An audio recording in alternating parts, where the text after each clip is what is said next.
Սեռական այբուբեն խորագրի ներքո ես պատասխանում եմ բոլոր այն հարցերին, որոնք դուք ուղարկում եք մեզ։ Շնորհակալություն մեզ հետևելու համար, մեզ համար անչափ կարևոր է ձեր վստահությունը։ Իսկ այժմ կարդամ հարցը։ Ես 25 տարեկան եմ, 1 տարի է ինչ ամուսնացած եմ, սեռական հարաբերության ժամանակ ոչինչ չեմ զգում, ժամանակ առ ժամանակ ցավեր եմ ունենում, ինչը կարող է պատճառ լինել։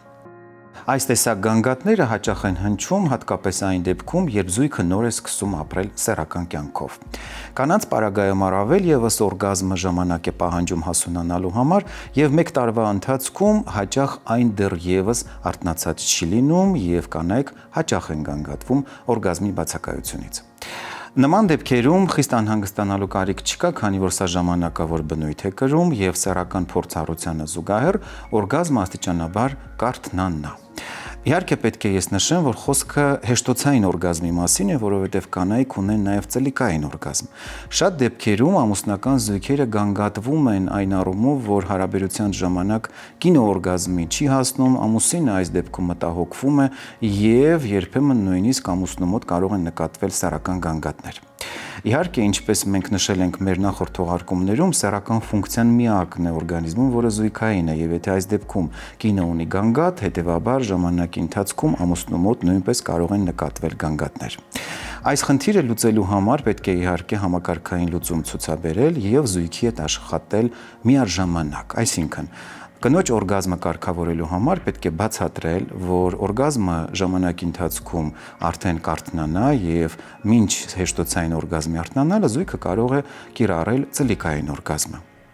Իսկ եթե տղամարդու մոտ ժամանակի ընթացքում առաջանում են սեռական խանգարումներ, որոնք որպես կանոն այս դեպքում առաջանում են զուտ հոգեբանական պատճառով, սրանք նույնպես իհարկե լուծելի են։ Շատ դեպքերում տղամարդկանց մոտ պոտենցիայի խանգարումը այս պարագայում կապված է լինում հոգեբանական լարվածության հետ, ինքներդ եք հասկանում, տղամարդը, ով չի կարողանում իր կնոջը հասցնել օրգազմի, իրեն զգում է ոչ լիարժեք։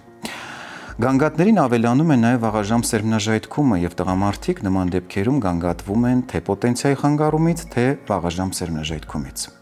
Տղամարդու սեռական առողջությունը կարգավորելու առումով օգնության կարող է գալ մեր հաղորդման գործընկեր Հայսամ ընկերությունը իր դապոքսեցին եւ տադաֆորտ դեղամիջոցներով։ Դապոքսեցինը նախատեսված է վաղաժամ սերմնաժայթքման բուժման համար եւ ունի 2 դոզավորում՝ 30 եւ 60։ Որպես կանոն, իհարկե սկզբնական շրջանում կիրառվում է 30-ը, իհարկե կախված խնդրի խորությունից եւ վաղեմությունից։ Որքան երկար եւ վաղուց է խնդիրը, այնքան իհարկե դոզան դեղի փոփոխման է ենթարկվում։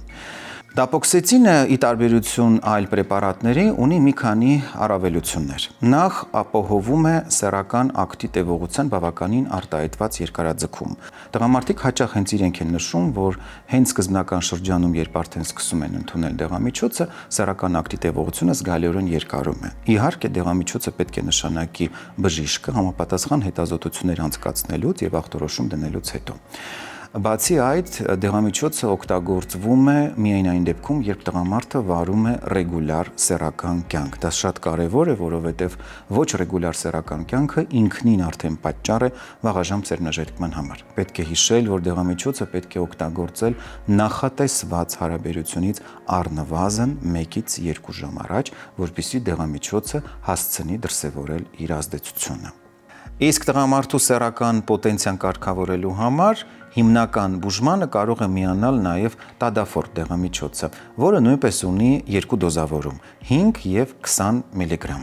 5-ը նախատեսված է ամենօրյա օգտագործման համար, իսկ 20-ը պլանավորված հարաբերությունից առաջ։ Դեղամիջոցը ունի ցուցումներ եւ հակացուցումներ, որոնց մասին բուժող բժիշկը պարտավոր է տեղեկացնել պացիենտին հետագա բարդություններից խուսափելու համար։ Դեղամիջոցը իր ազդեցությունը թողնում է նույնպես օգտագործելուց 1-2 ժամ անց։ Շատ կարևոր է նկատի ունենալ, որ 2 դեղամիջոցների միաժամանակյա ընդունման պարագայում հնարավոր է լիարժեքորեն եւ արդյունավետ վերականգնել տղամարդու սեռական խնդիրները եւ ապահովել նրա վստահությունը անկողնում։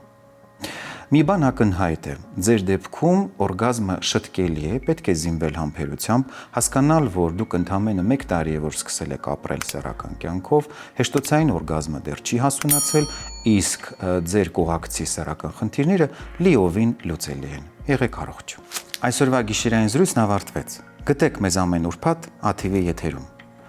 Իսկ համացանցում դա կարող եք անել ամեն օր, ցանկացած պահի, ցանկացած ժամի, տարածել մեր տեսանյութերը եւ մեկնաբանել դրանք։ Մեզ համար անչափ կարեւոր է ձեր կարծիքը։ Մենք խոսում ենք այն ամենի մասին, ինչի մասին դուք ուզում եք լսել։